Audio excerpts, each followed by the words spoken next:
If you want extraordinary, you have to do something extra. And so a lot of couples, what they do is they think everything is great now. I'm in love with her, she's in love with me, let's get married. This is the way it's gonna be for the rest of our life. And 97% of the time, it does not work out like that.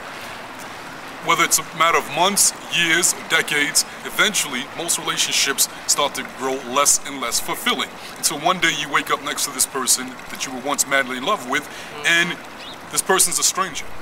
And most of the time you won't even like that person. You actually wake up and go, who the hell is this person? What the hell was I thinking? Why are you here? I wish I could do it again. If I could do it again, I would have never married this person. And that's the #1 mistake that couples make. They don't take any proactive steps in order to make sure their relationship is successful. And so even when couples see love report cards, some of them react like, I don't need that. There's nothing wrong with my relationship. It's just fine. That's when you need it even more. If your relationship is good, you want to keep it good.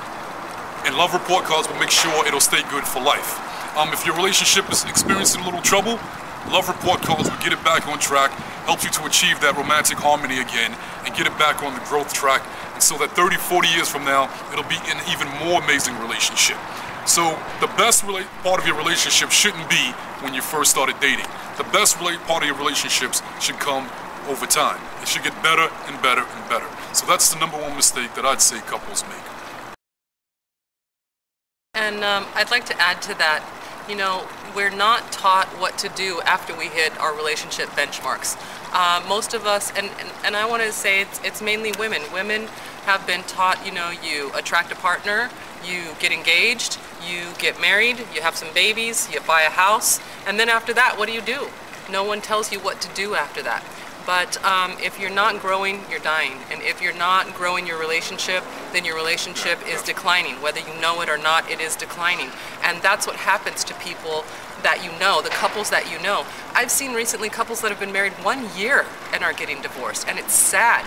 It is sad, sad, sad.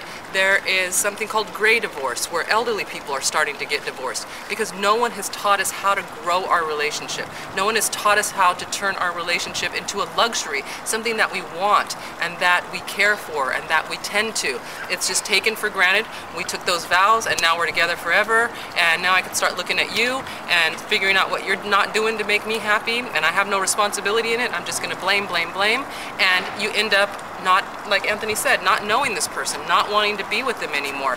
And we do have a responsibility to grow our relationships. And we tend to focus more on growing our friendships than we do our marriages and our love lives. So love report cards, we created it to help people to focus on it and to grow their relationships and not make that fatal mistake that so many couples are